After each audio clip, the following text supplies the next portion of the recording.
Hello guys, kumusta mo tanan? Good morning sa inyong tanan, good morning. For this video, reaction lang nato ni sa katlatong trabaho nga napalpak no. Wa na human natog trabaho tungod kay nay trabaho na wala na gustuhan sa atong amo, pabuhat sa tuwa. Pag welding nato sa iyang project nga gihatag.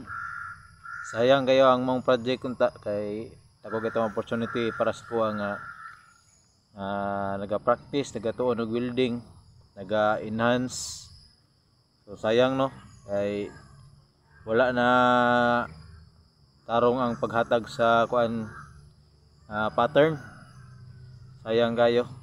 Sayang kayo nga project kay gihaguan na mo ni, trabahon ta na mog tarong, gisunod na mo ang pattern nga gihatag katong sketch. Pero mali mandaan sa sketch maong pagkahuman nasipyat na gud siya. Hapit na mo mahumantanan og trabaho no, naka buhat na mig 4 ka buok.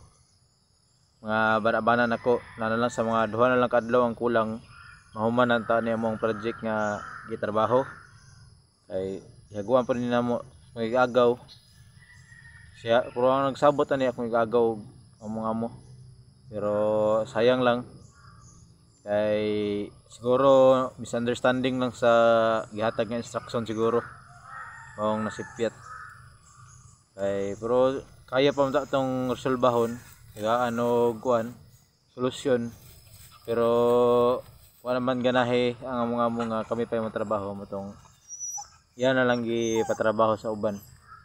Pero sayang kay siya nga opportunity nga dungagan pa tong kahibalo sa pag-welding sa atong pag-enhance. So lesson learn mga idol, kung tagantag mga project, mga nga trabaho, dapat ato yung i-confirm kung sakto na ba o tama na ba ning pattern yung hatag ato yung kuanon sorbihon ba. Kay gamay sipyat lang sa ihatag sa tuwa nga project o dili na to matarong og suta kung final na ba o dili pa. Masipyat dako kayo na siya nga problema no, nakasabaan yun may insakto gud ani nga trabaho. Pero para sa kuha di man to ingon nga nami mali, pero dito sa papel nga gihatag yun dito gud ang nay mali ni sipyat sa ilang pagsabot-sabot. Misunderstanding lang to mga idol.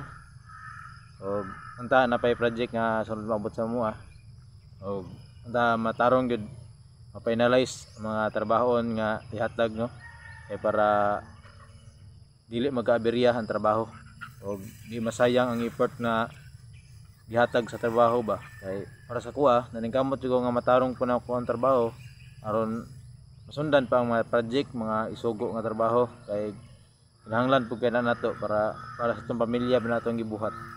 Pero sayang lang kay wala naman natiwas, lahi na ni trabaho. Pero moto siya no ang problema na dito sa sketch ang problema sa pattern nga gihatag. Mali man sa pagsugod, nahuman gid siya nga mali pud. So sayang. So dire lang mao lang ni akong reaction sa project nga napalpak na mo nga trabaho. Daghang salamat mga idol.